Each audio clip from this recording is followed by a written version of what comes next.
तर चला मंडळी, आज थोडंसं चाललोय बाहेर फिरायला. बघा कसं वाटतंय पुढे गेल्यावर. नमस्कार मंडळी, स्वागत आहे आपलं न्यू ब्लॉग मध्ये. तर बघा, आम्ही इथं खूप दिवसानंतर बाहेर चाललो होतो फिरायला लॉंग ड्राईव्ह साठी. तर मुलांच्या शाळेला पण सुट्ट्या होत्या आणि मुलं पण घरात बोर झाली होती. तर चला म्हणलं एकदा फिरून यावं. मार्केटला चालली.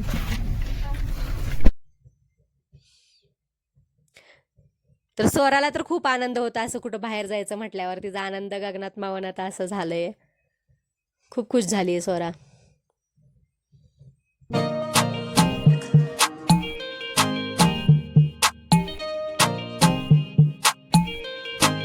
तर इथं बघा, खाऊ घेण्यासाठी गाडी थांबवली होती मुलांना. असं चिप्स स्नॅक्स वगैरे, तिकडे गेल्यावर थंडी लागेल मग भूक पण लागते म्हणून खाऊ घेण्यासाठी थांबवली होती गाडी. तर स्वराज पप्पा गेलेत खाऊ आणण्यासाठी.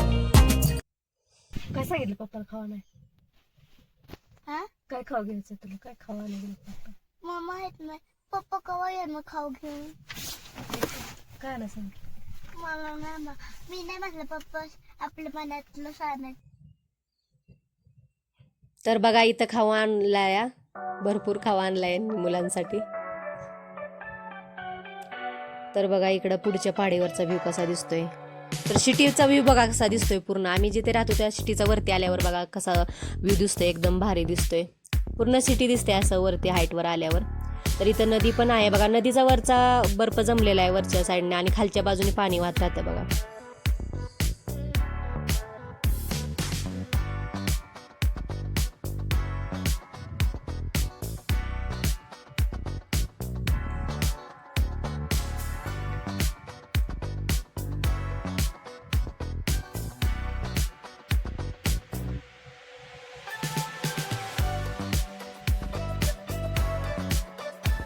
तर इथं किती वाजले होते आम्हाला? साधारण 1 वाजले होते आम्हाला जायला.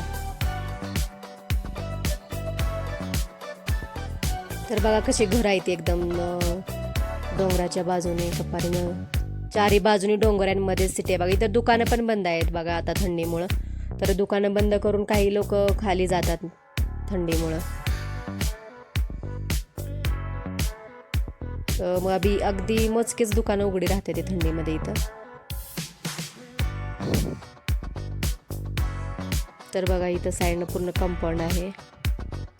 तर इथून पुढे चाललोय आम्ही. रस्त्याच्या चारही बाजूला बर्फच बर्फ आहे बघा. झाडांना तर कुठंही पाला राहिला नाही. जशी थंडी सुरू होते अशी झाडाची पानं गळते त्याने. असं झाडं एकदम अशी दिसते ती झाडं. आणि ह्या झाडांना नंतर एप्रिल पासून पालवी फुटायला लागते. मग छान एकदम व्ह्यू दिसतो. जसं हिरवीगार पालवी फुटायला लागेल तसंच छान दिसतो व्ह्यू झाडांचा. हे बघा बाजूनं पूर्ण बर्फ आहे इकडं. इकडं खुरमानींची पण झाडं जास्त प्रमाणात असतात. खुरमानी म्हणजे जाफ्रीकूट असते. इथलं प्रसिद्ध फळ आहे बघा, फ्रूट. तर बघा, इकडं पुढं आलं तर रस्त्यावर पूर्ण बर्फच होता. पुढचा व्ह्यू असं. आणि ही टंकी आहे बघा, हॉट टंकी आहे. त्याच्यामध्ये पाणी गरम राहतं. अशा पद्धतीच्या टंकी लावलेल्या आहे तिथं. तर बघा, तर इथं आम्ही पुढं थोड्या अंतरावर गेल्यानंतर थांबलो होतो. तर इथून पुढं जाण्यासाठी रस्ता म्हणजे पूर्ण बर्फ होता, उंच हाईटवर होता. इथून पुढं पूर्ण बर्फ होता म्हणून आम्ही इथंच गाडी थांबवली होती. आणि इथं बघा, उतरले की लगेच सोरा गेली बर्फामध्ये. स्वतःचं नाव लिहितीये बर्फात. तिला असं काय दिसलं की बर्फात सारखं ड्रॉइंग कार्ड काही बनवत असते, ठसं उठवत असते ती. बघा कशी एन्जॉय करते. तिला गाडीत गाणी लावा आणि डान्स करायचा. तिचा डान्स करायला लय आवडतं स्वराला. तर बघा, ही बर्फावर कशी गाडी चालते.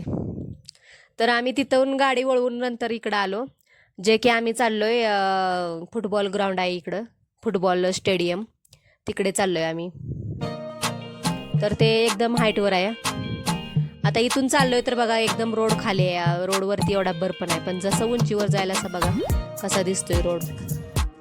बघा एकदम बर्फ आहे घनिया. आणि खाली एकदम दरी आहे. असं एकदम ड्रायव्हरला एक दक्षता ठेवूनच गाडी चालवावी लागते. तर बघा, इथं आम्ही स्टेडियममध्ये पोचलो या. स्टेडियम ओपनच असतं इथं.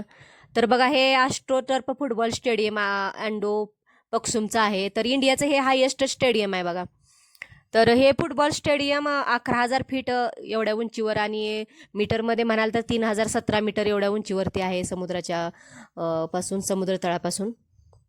तर हे सकाळी 5 ते 7 पर्यंत चालू असतं या रोज विकली आणि शनिवारी आणि संडेला तर 7:30 वाजेपर्यंत चालू असतं. आणि तर कोणी खेळू शकतं म्हणजे ॲडमिशन इथलं फ्री आहे एकदम. आणि इथलं हे फेमस स्टेडियम आहे फुटबॉल स्टेडियम. बघा इथं खेळायला पण आलेले आहेत प्रॅक्टिसला.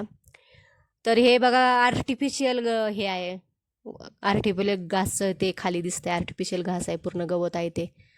तर बघा इथं आम्ही असं चालवतो. इकडं आता पूर्ण स्टेडियमवरती बर्फच झाला होता आणि जे आर्टिफिशियल गवत होतं तिथलं बर्फ वितळलं होतं, त्याचं पाणी पाणी झालं होतं. आणि हे साईडचं जे होतं ना फुटपाथसारखं त्याच्यावरती बर्फ साठलेलं होतं. तर बघा इथं लहान मुलं पण खेळायला आलेले आहेत, त्यांच्या पायाचं ठसं दिसत आहेत.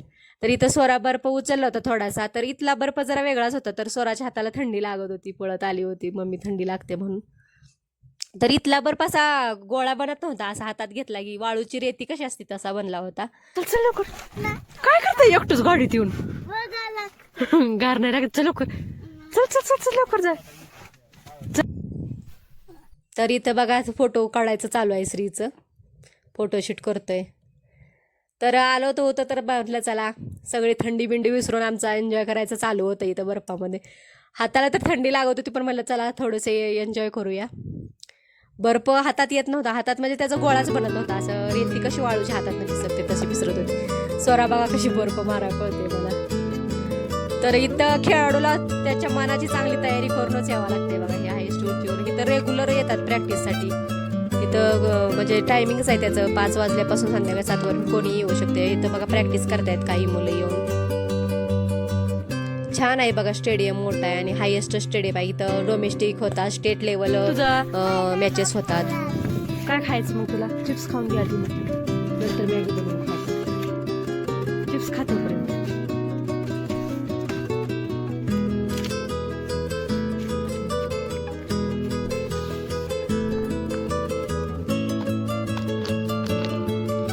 तर इथं बघा फोटोशूट झालंय आमचं.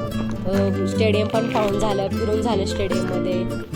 ते बघा आर्टिफिशियल गवत कसं दिसतंय मध्ये आणि साईडला पूर्ण बर्फ आहे. इथं गाडी उभा केलेली आहे आमची. पूर्ण बघा स्काय व्ह्यू छान झालाय. आम्ही दुपारीच आलो होतो, आम्हाला इथं 3 वाजले असतील साधारण.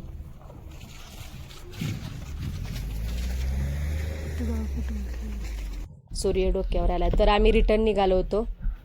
तर हे रिस्कीच काम आहे बघा बर्फात गाड्या घेऊन येणं. म्हणजे आम्हाला वरती बर्फ आहे की नाही माहिती नव्हतं, पण वर आल्यानंतर कळलं की रस्त्यावर पूर्ण बर्फ होतं. पण आमच्या अगोदर पूर्ण गाड्या गेलेल्या होत्या म्हणून आम्ही पण पुढे धाडस करून आलो होतो. कसला भारी व्ह्यू दिसतोय पाठीमागचा, पूर्ण कारगिल कसं दिसतंय पहा.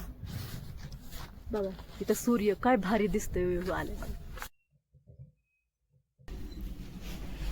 तर इथे मध्येच गाडी थांबवली. तिथं स्वरालाच काय भूक आवरत नव्हती, म्हणे मला भूक लागली, खायचंय. मग जे खाऊ घेतलं ते खायचं चाललं. पाणी टाकायचं असतं गाडीतच स्वराचं गाडी थांबवली तिथं जरा सामान घेण्यासाठी.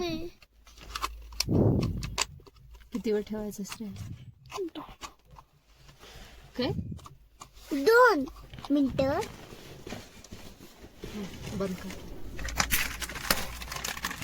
तेच पार्टी सुरू केली का गाडीत चिप्स खायला?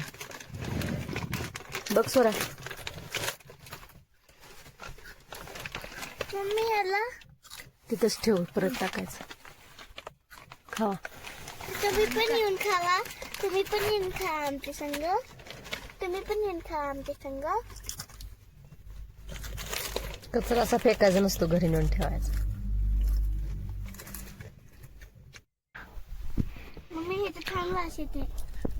छान वास येते. खाऊन बघ बरं कसं लागतं.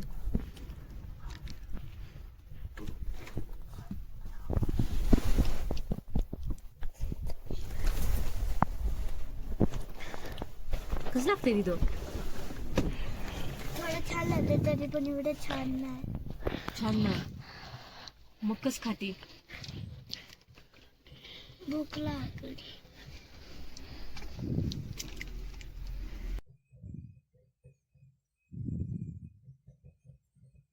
तर इथं थोड्या वेळातच बघा आम्ही घरी पोचलोय. आता घरी पोचल्यानंतर बघा स्वरा स्वतःचा ग्लास घेऊन उतरले. ते मॅगी होती. आता भूक लागली, स्वरान तर खाऊन घेतलं होतं, आता बाकीच्यांचं खायचं राहिलं होतं, मग ते घरी आल्यावर सुरू केले खायचं. कारण खायला तिथे भूक वेळ लागली नव्हता, फिरून. थंडी लागत होती, मग पटकन स्वरा? आम्ही आलो होतो इथं. संपलं वाटतं स्वराचं.